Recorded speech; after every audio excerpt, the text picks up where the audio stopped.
like that moment where I was like, texted Lucas, said, well, this real estate thing was fun, told you so.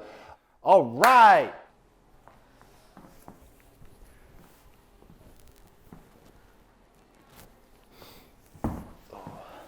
My name is Sam Primm and I'm a real estate investor. So what does that look like?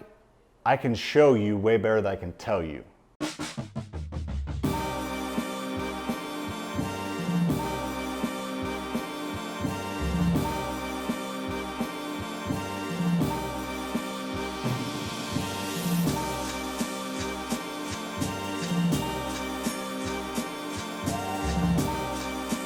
I want to show you why I do what I do every single day and how I do it. Episode 1, let's go. I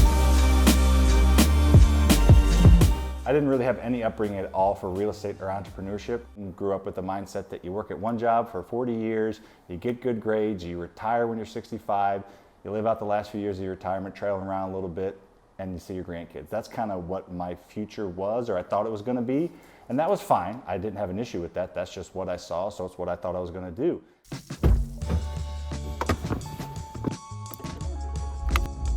After college, I did what I was supposed to do, right? Went to school, got good grades, got a good job. I was doing pretty well. I enjoyed it all right, but looking ahead, I was not very happy or excited about what I was going to do. I want to do things. I want to create. I want to make an impact. And the best way to do that is to create financial security, financial freedom, and financial wealth. And it's just hard to do that. I still think that. I thought that back then. It's hard to do that working for somebody else. That wasn't the best path for me. I wanted the most tried and true path, and the path that, you know, almost not guarantees, but pretty close to guarantees that if I work my ass off, I'm going to be successful. I'm going to make generational wealth quickly and enjoy my life, and that was real estate. Talking to my business partner Lucas, who's been my best friend for 20 years, we decided that we were going to do real estate on the side and create enough of a side hustle that in the future, at whatever point it may be, we were able to quit those jobs and go full-time into real estate, support our families, and then be in control of our financial future, not let some company and a board full of advisors and stockholders and stakeholders decide the fate of the company, which in turn is the fate of my financial future. I wanted to control that. Lucas wanted to control that. So we just went into it, you know, kind of on the side, and then we're able to create enough and break out and go full time into it.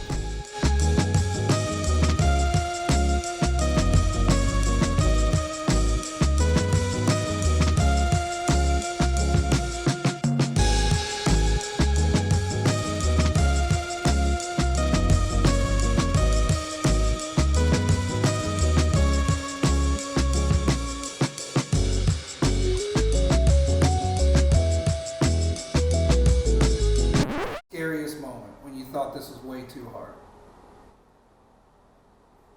Okay. So about a year and a half, 2 years in, I still probably wasn't 100% committed to this real estate thing. We were doing okay. We were, you know, making mistakes left and right. And I remember specifically, we bought 3 houses, which was a lot for us, and it's still a lot. And one of them was a good deal. The other 2 were not. We had to come out of pocket $14,000 and we didn't have it. I remember thinking, well, I told you so, Lucas, because it was always kind of in the back of my head. I was like, I don't know if this is really going to work out or not. You know, we've done okay. I sold this other job that's actually supporting me and my family, and the one we're doing now is every weekend is 10 hours a day on weekends, on evenings, doing a lot of work. Fortunately, we didn't have kids at the time, but we were not being at home as much as we should have been. So it was kind of like that moment where I was like, texted Lucas, said, well, this real estate thing was fun, told you so. And him being a little more level-headed, at least initially, than me, you know, said, we'll figure it out. And we did. We went to the bank that we've been working with, that we had, I don't know, maybe 8 rentals at the time.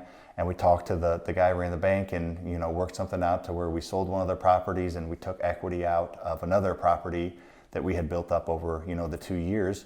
And we didn't have to come out of pocket at all. It's a saying that I've heard that's so true. The only unsuccessful real estate investors out there are the ones that quit or give up. There's always a way to figure it out, and that was a lesson for us. So this is our second rental property that Lucas and I pretty much did the entire rehab ourselves, and our tenants have been here for 6 years. And they decided that it was a good time to create a collage all over the walls over the last 6 years.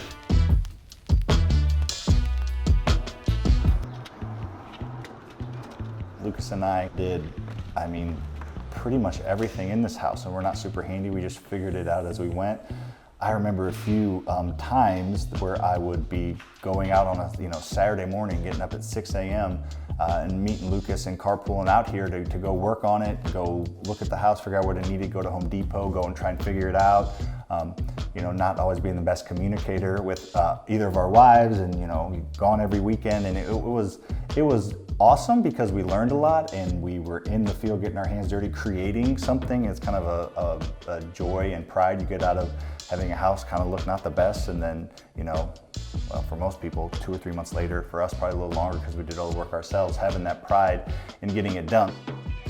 Beat your chest kind of moment. But last year during the middle of COVID, when everything just had broke loose, so it all happened in April of 2020, March, April 2020, so I think it was in April or May, we refinanced our entire rental portfolio. We got every house we owned appraised. We were able to pull out $880,000 of tax-free money. We were able to pay off loans we had. We were able to pay off some lenders and have some security.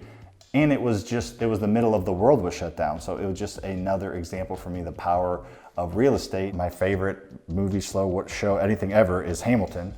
It's the best show ever. If you don't like it, then get off of my page. He has that song, Never Satisfied, and I feel like it's a blessing and a curse. Never being satisfied is awesome. It drives me, it pushes me. I'm always conscious to make sure that I am still working and still improving and still feeding that competitive desire, but also, done a lot. Got a few multi-million-dollar companies and done pretty well, but never being satisfied is always going to be there. It hasn't gone away. If anything, it's gotten worse. Financial freedom doesn't mean retirement. It just means you can focus on doing what you want to do. And if you do what you want to do, you'll probably be successful. The sky's the limit, and that's where I'm at right now, creating this, FasterFreedom brand. We're trying to get out everywhere and help people become financially free through real estate.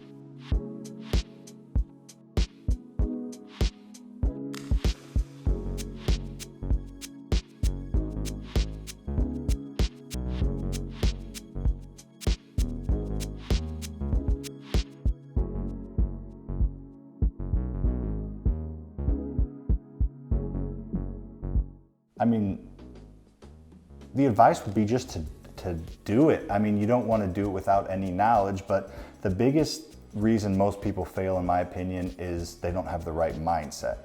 You gotta have the right mindset. This isn't gonna happen overnight. Real estate investing is not a get-rich-quick scheme. I don't think there is a get-rich-quick scheme. There's make a little money and screw somebody over or something along those lines, but there's not, there's not a snap your fingers and you're wealthy. That just doesn't happen. Have the right mindset. It's gonna take time, work hard, and just know that it's gonna be worth it, and just jump in. I know everything about Hamilton. I could tell you every word for word, the songs and all the foreshadowing in it. It is the height of human creativity. I bet I know more about Hamilton than most people, trust me.